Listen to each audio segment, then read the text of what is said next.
In this month of May, dedicated to nurses, we have a very inspiring nurse practitioner with us today at Oncology Data Advisor. Dr. Lauren Ghazal is family nurse practitioner and a postdoctoral research fellow at the University of Michigan. Her research on work-related challenges and financial toxicity in adolescents and young adult cancer survivors is funded by the National Cancer Institute. Lauren is a cancer survivor, and she is the author of editorial articles featured in CNN, including the article detailing why a nurse needed to be added to the COVID task force named by President Biden, which resulted in Johns Hopkins being added to the task force. Hi, Dr. Ghazal. Thank you for having me. And I will say it was not just that one CNN article. There was a big push from the nursing community, but yes, a lot of people are like 2 weeks after that, guess what? Johns Hopkins was added. So what do nurses need to do right now to help themselves and the cause of nursing? Yes, so great question. And I have multiple responses to this. I will say one of the most important resources that we as nurses need right now is institutional buy-in, institutional support, workplace support. We know that the work environment is vital to nursing sustainability, to nurse retention, to decreasing moral distress and burnout and turnover. But it's really hard to address those challenges for a single nurse, for one nurse on a unit, or one nurse in an organization. And so for that, we need nurses in leadership. We need nurses being not only invited to the table, but leading those table discussions. We need nurses overall to be feeling supported, valued, have the ability and feel like they have the ability to grow as a nurse leader, as a nurse researcher, kind of wherever they want their careers to grow, feeling like they have those opportunities. And then also, it's important that nurses have mental health support. We know that there were issues around nursing sustainability well before the pandemic, but the pandemic has just highlighted that. Nurses have higher rates of suicide than the general population. They were the workforce hit the most with deaths related to COVID. Because of the pandemic. And they've seen a lot of death. They've seen a lot of illness that when they were in those positions have just had to kind of power through and continue. And so we're seeing a lot of that now, kind of similar to even cancer survivors and what I felt during the pandemic of, you're going through treatment and you're kind of just in this survive mode. You're just getting through day to day. And that's what we saw with nurses. They were just getting through the day to day at the height of the pandemic. And now, even though the pandemic is still ongoing, as restrictions are loosening up, as our government is changing this as a global pandemic, we do see that nurses are now being able to deal with those feelings of either post-traumatic stress or just a lot of the burnout from the pandemic and dealing with so much care as it related to patients and so much death. And so there were parallels, I felt like, in cancer survivorship to the nurses' role and the healthcare providers' role throughout the pandemic as well, of having to feel like, okay, they really sit up and breathe now, but then now they're dealing with this mental health fallout. So those are two big things. No, those are great things. And I feel like since nurses are amazing caregivers to others, but I feel sometimes they're not the best caregivers to themselves, right? Is there anything that the team at the hospital can do to specifically help nurses take care of themselves? Yes. So they can offer, ample paid time off, ample vacation time, benefits in terms of their employee benefits, mental health support. So it's not not feeling scared to access that mental health support, because we also saw from some early work during the pandemic, if you were seeking mental health support and you had to call into your, to your employer or call into, there was a nurses support line, that detachment or that ability to reach out for help help, but not automatically being brought back to your institution, that could actually help. And so definitely mental health support. We know it's hard from personal experience. It's hard to even get access to a mental health clinician right now, whether that's a clinical psychologist, a psychiatric nurse practitioner, a licensed clinical social worker. We know that there's a shortage in our mental health workforce too. And so having that access kind of brought to us as a workforce, and perhaps even HR departments or employers saying, we've partnered with ZenCare as a supplier of mental health support, and you can access this way. Or we know that we carry this insurance for our employees, and these are mental health providers in the area that are accepting clients, and that you can reach out to based on the insurance. Just eliminating those barriers to even entry into mental health support could be really really strong in bridging that gap to mental health support. And then, yeah, I felt this too as a patient when I transitioned that kind of going from being on the other side of the bed, the examining table, and being the patient, that nurses, I felt, definitely made the worst patients. You want to be on top of your care. You want to be, I think in cancer is so different too, because you want to control everything and you realize you don't have control.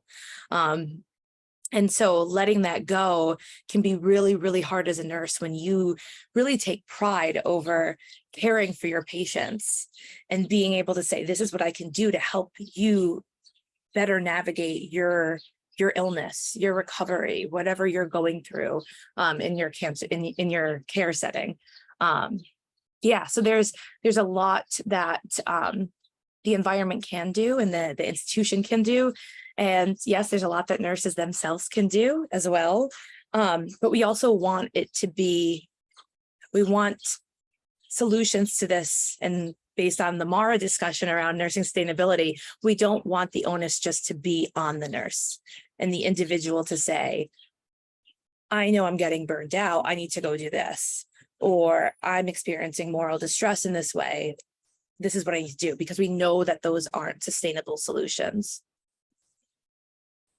Is there anything that the population of the US, say, or us as patients who need our nurses can do to help advocate for nurses? Yes, it's a great question. And I remember being asked this January of 2021, I think was when I was on CNN, and that was an incredible experience. And, the reporter asked, what can we do for nurses right now? And then it was, get vaccinated, continue to mask up, and donate blood, because there was a huge blood shortage at that time. And I think in line with that, keeping yourself healthy ultimately does decrease the workload on nurses, right? There's less folks becoming sick. We know that patients are entering the hospital at more complex, it's more complex care being provided. So I think there's a way of preventative health that you can help kind of in this long-term view. But then also acutely too, you can support nurses through policy work and advocacy. It's National Nurses Week, right? And so there's a lot of organizations that travel to Capitol Hill. Oncology Nursing Society is one, and Alex Stone, the head of advocacy, leads those efforts. And so we work on advocating if there is specific bills in review in session that directly impact the nurse workforce or our patients. We will speak to our congresswomen and men about that. And the general public too, I think, asking more about nurses beyond, how are you doing, but also tell me about what a workday is like for you. Because one thing I've learned in my relatively short career in nursing is that the general public is still pretty, there's still a lot of gaps in knowledge as to what we do, because nursing is nursing, right? Under this umbrella of nursing, there's so many different careers. There's so many different types of care and types of work that one can provide. And so I I think I've been having more of those conversations with my friends who are not in healthcare at all, of just like, what do you think I do? And also, what are your big questions about nursing that we can help have a conversation together? I think that's why, especially during the pandemic, there was a big focus and a spotlight on, several different media outlets followed some nurses around in the ICU, where there was a lot more coverage on nursing and nurses' experiences, because we really had not been hearing their voices before. And so how can we as a public continue to amplify those voices, right?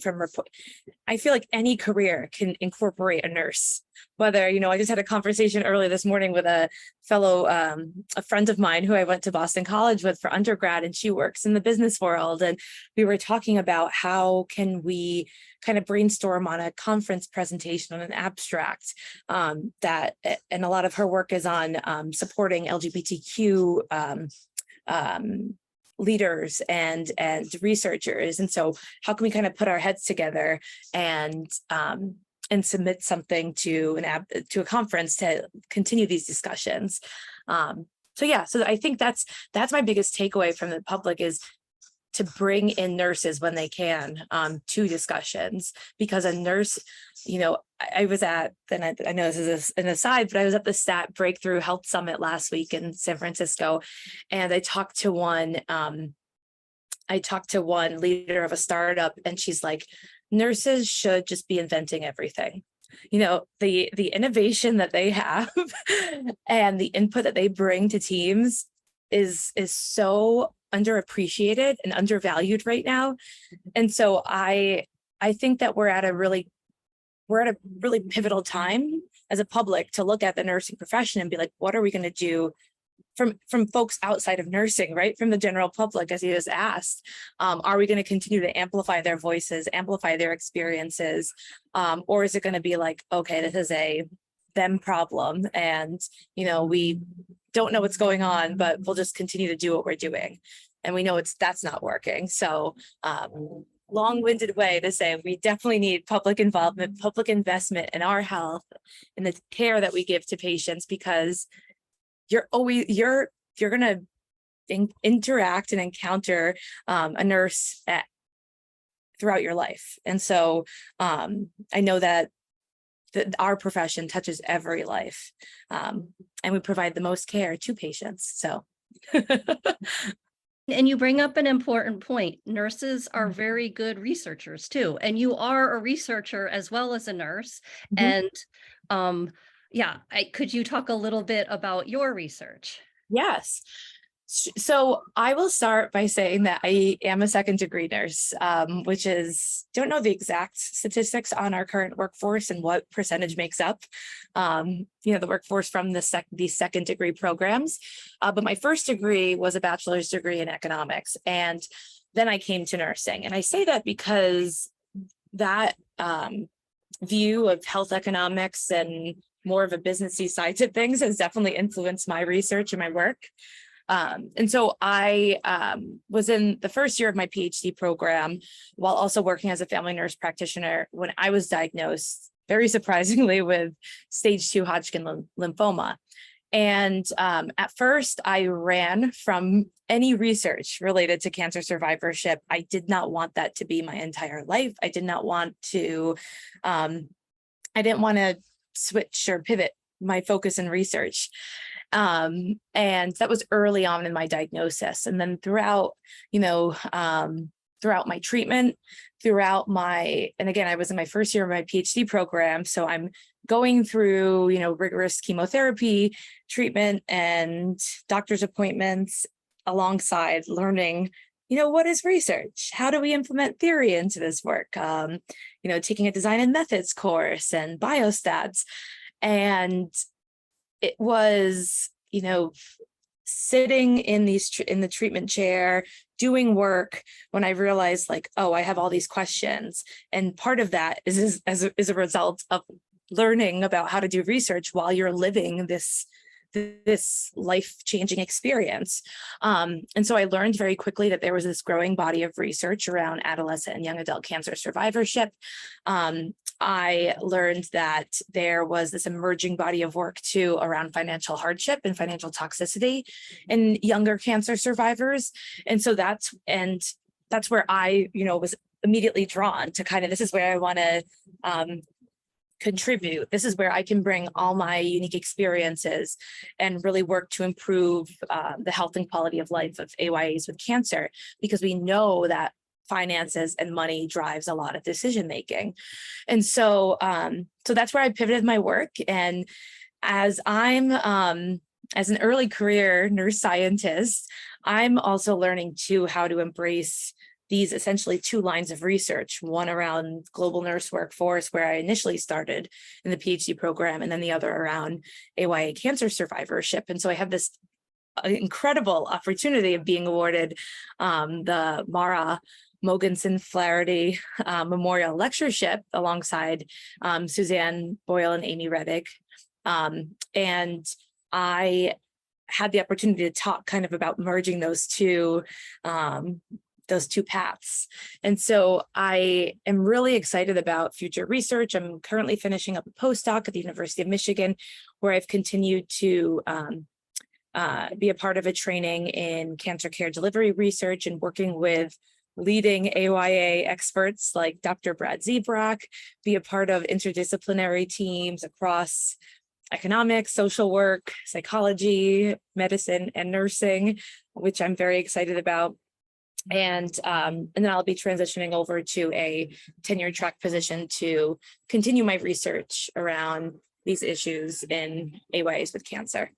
Well, congratulations. Thank you. That's an amazing achievement. I can't wait to follow your career as an exciting leading nurse, scientist, researcher. I look forward to seeing what you do. Thank you. And I guess I will end with saying, and something I've been talking about is this question of like, how can we inspire more more folks to pursue a career in nursing? And I think, right, that's like this $1 million question now that a lot of people are grappling with, not only with our clinical nurse workforce, but also in research. And we know that we're graduating less and less PhD prepared nurse scientists. And so there is this push to kind of re-examine. The NIH put out a call for comments on how can we re-examine the postdoc for not only nurse scientists, but others in scientific research. And I think also the bigger question, the bigger thing that I reflect on with that question of inspiring more folks to pursue a career in nursing is really understanding the generational differences within our workforce and knowing that there are generational differences in perhaps work fulfillment or one's relationship with work. My mom just recently retired from her career in nursing, and I shared this at the Mara that we did our doctorates around the same time, her DNP, me, my PhD, and very different points in our careers.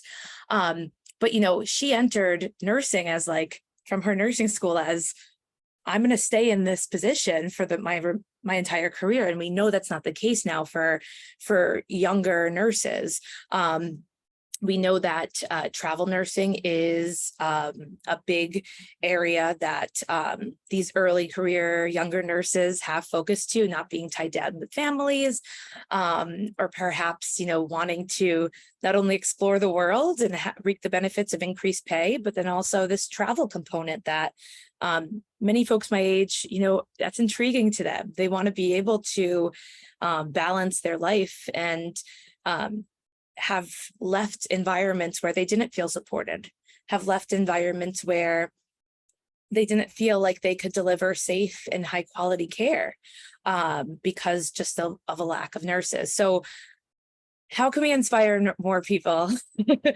I firmly believe we have to reimagine not only models of healthcare delivery, but then also workplace settings too, and incorporating these different perspectives and knowing that, early career younger nurses have more to contribute to our workforce than just being good at the computer and technology, but they have other unique experiences.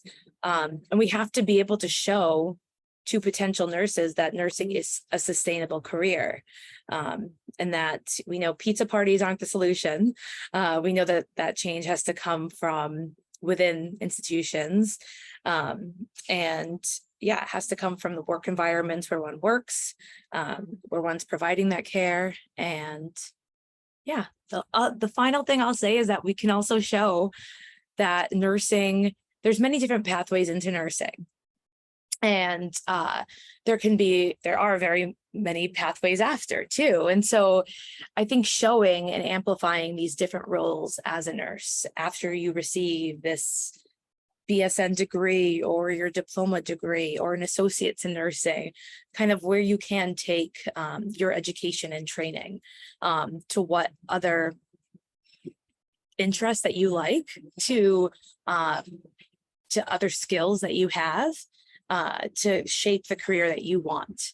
Because once you're fulfilled with your career, once you feel valued, you're more prone to stay at that place and also contribute more to your workplace, your work environment. So that's me bringing on my economics hat and my nursing hat to show that we do have to get more nurses inspired, more feeling valued about their work, and that they matter. And so we hope that that was a good takeaway from the Mara, with our panel that we brought together. But I'll end there. So thank you for asking that. No, thank you. I think that's a great takeaway and very inspiring.